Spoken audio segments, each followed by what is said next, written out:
So guys, just before I begin this video, I'd really appreciate it if you can just smash the like button. Let's try and get 1,000 likes within the next 24 hours. Really appreciate it. So in this next news story, absolute madness. I mean, I don't even know what this kid was thinking, but a British student, he's been arrested for allegedly being caught smuggling cocaine disguised as milk out of Colombia. Fahad Uddin Ahmed, who's 25, was stopped as he tried to board a plane to London from the Alfonso Bonilla Aragon International Airport near the city of Cali. Officers opened up the packets of powdered milk he was carrying in front of him before doing a drug colour test at an airport, which they claim confirmed the packets contained cocaine. The British student was made to pose in front of what is claimed to be an illegal drug stash by Colombian police before being taken away as a prisoner. It was reported locally that the plane he was planning to board was bound for London with a connection in the German city of Frankfurt. He is said to have been carrying 4 bags marked Klim in his hand luggage, which the police allege contained cocaine. Police say that he had 10,000 doses of the drugs on him, although it's not exactly clear how much weight that was. However, a police spokesperson has confirmed and said the arrested person is British. He was carrying cocaine disguised as milk. It was detected when his luggage was searched at Alfonso Bonilla Aragon Airport by officers stationed at the airport working with immigration officers. Officers have also now released footage and pictures of the drug test they performed in front of the British traveller. A person acting as a translator could be overheard saying, "We're just verifying everything we're going to do," as an officer wearing gloves inspecting the milk packets, and explained he was going to analyse the substance inside. The English speaker added, "We are going to test each one individually as part of the narco test." Moments before, a chemical reaction led to white napkins laid out in front of the packets, turning a telltale blue sign. The detained man was led away in handcuffs with a grim look on his face by 2 uniformed officers. It's not immediately clear today whether he had already gone before a judge and been remanded in custody pending an ongoing investigation. According to the Colombian Criminal Code, if a person has 10 to 28 grams of cocaine in their possession, it is considered trafficking, and for the first offence, they will be facing 3 to 10 years in prison.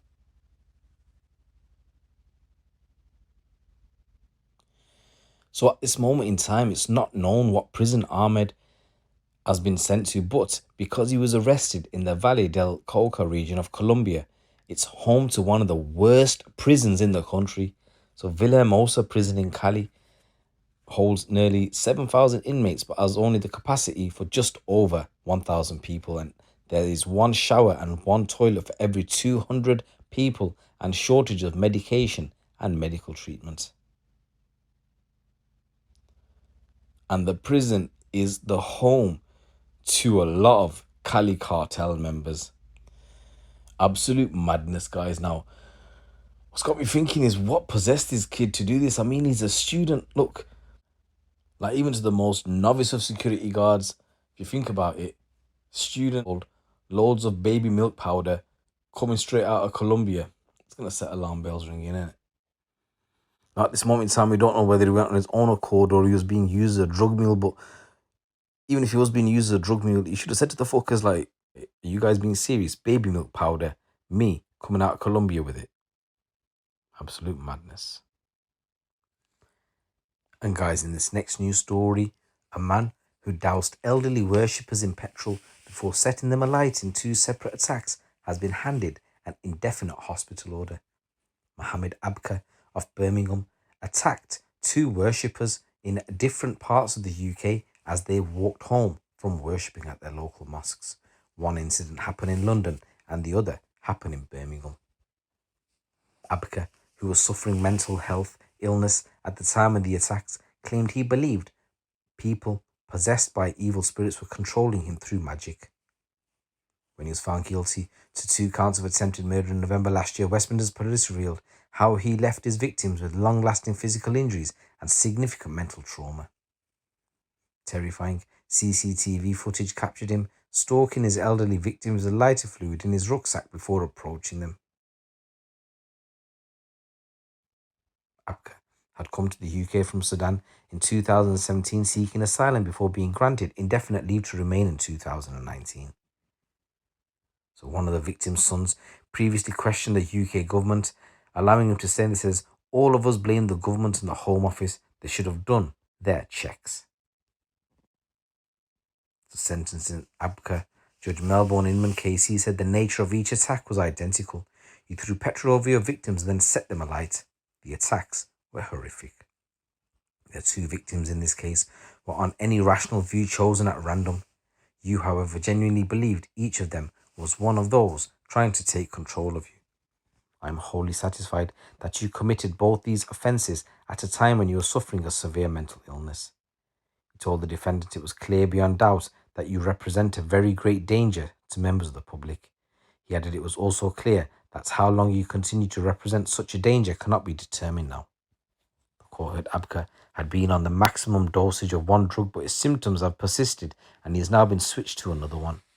The judge said it was likely, or highly likely, Abka would require lifelong treatment for his schizophrenia. He said it was clear it would be a very long time before Abka would be considered for release should that day ever arise. He will be detained at a high security hospital for treatments and eventually assessed as no longer posing a risk to the public and can only be released with the agreement of the Secretary of State for Justice. Abka, who is being treated at Ashworth High Security Hospital in Merseyside, watched the proceedings by video link. Speaking previously, the son of one of the victims said, he is not the same as he was mentally and physically. We hope that he will heal and that the attacker gets a long time in prison. As a family, it has affected 3 generations from grandfather, father to grandchildren. And as a family, we are grateful to the jury and the public for their support and well wishes, but this will stay with us for the rest of our lives. So the attack in Birmingham happened like this. So it was Mr. Rayaz. He was a grandfather and devoted Muslim, and he completed his prayers at a Dudley Road Mosque on March the 20th last year and decided to stay behind to read more of the Quran on the eve of Ramadan. Yet unbeknown to him, Mr. Rayaz was being watched intensely by Abka. The criminal stalked him as he left the mosque before stopping to ask his victim whether he spoke Arabic. When Mr. Rayaz tells him he speaks Urdu and Punjabi, he can then be seen being sprayed with the fuel from a bottle before being engulfed in a ball of flames. The court heard Mr. Rayaz managed to stumble to his son's house nearby, shouting, son, someone has put me on fire.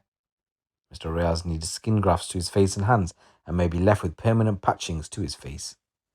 Then the callous attack came a month after the 29-year-old travelled to London, where he also doused Mr. Odwa in petrol before setting him on fire as he left prayers at the West London Islamic Centre in Ealing.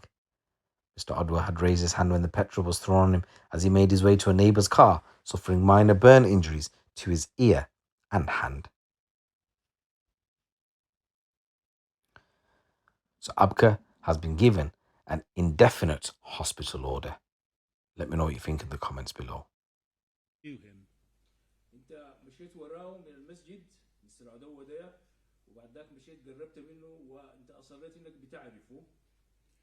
Mr. Adoa had no idea who you were and said so. ومستر عدو ده قال ما بيعرفك ما عنده فكره انت منو وقال لك الكلام ده. You then sprayed Mr. Adoa with petrol from a container you had with you and then ignited the petrol. بعد ذاك انت رشيت مستر عدو ده ببنزين كان معك في قزازه او في علبه وولعت فيه النار. Mr. Adoa was engulfed in flame. واشتعلت فيه النار وكان محاصر بالنيران. You then simply walked away. ببساطة مشيت. Fortunately, a friend who was with Mr. Adoa managed to strip the burning clothes from him, which saved him from more severe injury. لكن لحسن الحظ واحد من أصدقاء مستر عدوة كان قريب فقلعوا هدومه المشتعل فيها النار دي وهكذا أنقذ حياته يعني لأنه كان ممكن يتعرض لجروح أخطر. 4 weeks later, on the 20th of March of 2023, you attacked another random victim. بعد 4 أسابيع من الحادثة الأولى دي بالتحديد يوم 20 شهر 3 2023 أنت برضو اعتديت على برضو بطريقة عشوائية على الضحية الثانية. Mohammed Rayaz was 70 years of age and a regular worshipper at his local mosque on Dudley Road in Birmingham. الضحية الثانية اسمه محمد رياض زول عمره 70 سنة وبرضه من المصلين المداومين على المسجد بتاعه في شارع دادلي في مدينة برمنغهام.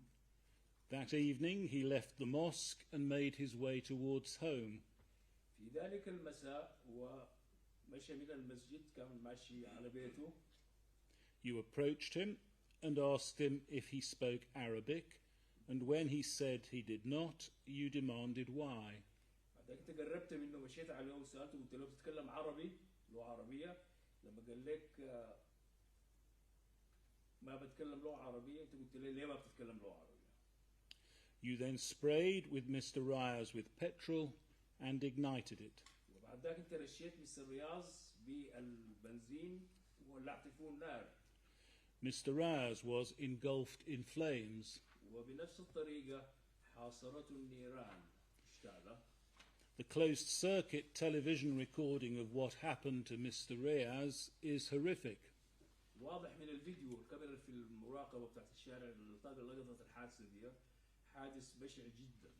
And it's clear that you threw further petrol on him as he burnt. وواضح انك رشيته اكثر مرة ثانية بالبترول وهو مولع فيه النيران. You again then simply walked away. والثاني برضه بنفس الطريقة انت ببساطة رشيت. Others came to the rescue of Mr. Reyes. ناس ثانيين جو حاولوا ينقذوا مستر رياض. It was pure good fortune that Mr. Adoa did not suffer yet more serious injury. كان بس من حسن الحظ يعني هو محظوظ انه مستر عدوة ما تعرض لجروح خطيرة. As it was, he suffered burns to his left ear, the back of his neck, and to his hand, which amounted to about 2% of his body. وتحرق في أذنه الشمال أضانه الشمال وفي رقبته من وراء وفي يده وده طبعا جزء بسيط من جسمه حوالي 2% من جسمه. I'm therefore satisfied that the appropriate sentences in this case are: you'll be made subject to a hospital order under Section 37 of the Mental Health Act, together with a restriction order under Section 41 on counts 1 and 3 to run concurrently. وبناء على ما تقدم كل الشرح الفات أنا مقتنع ومن رأيي كقاضي هذه المحكمة إنه العقوبة المناسبة في هذه القضية إنه إنك تكون تحت إشراف مستشفى بموجب أمر مستشفى بموجب المادة 37 من قانون الأمراض النفسية والعقلية مع أمر بتقييد يعني يكون في صرامة في التعامل معك في المستشفى والعلاج والحبوب والحاجات دي كلها. أمر أيضا مقيد عموما يعني اسمه أمر تقييدي بموجب المادة 41 من نفس القانون قانون الأمراض النفسية الصحة النفسية والعقلية. دي بالنسبة للتهمة الأولى والتهمة الثالثة رقم 3 والحاجتين دي يمشوا واحدة ورا الثانية. تخلص واحدة الأمر الأول يخلص يبدأ الأمر الثاني في النفاذ في يسري مفعول. The victim impact surcharges will apply. كما قررت إنه الرسوم إفادات الضحايا الجريمة الرسوم المالية تندفع في هذه الحالة. May I thank you for your excellent interpretation during the course of today. There will be a transcript of my sentencing remarks available for the press, but they'll also be immediately sent to the Judicial Press Office, which you may find the most... And though my love is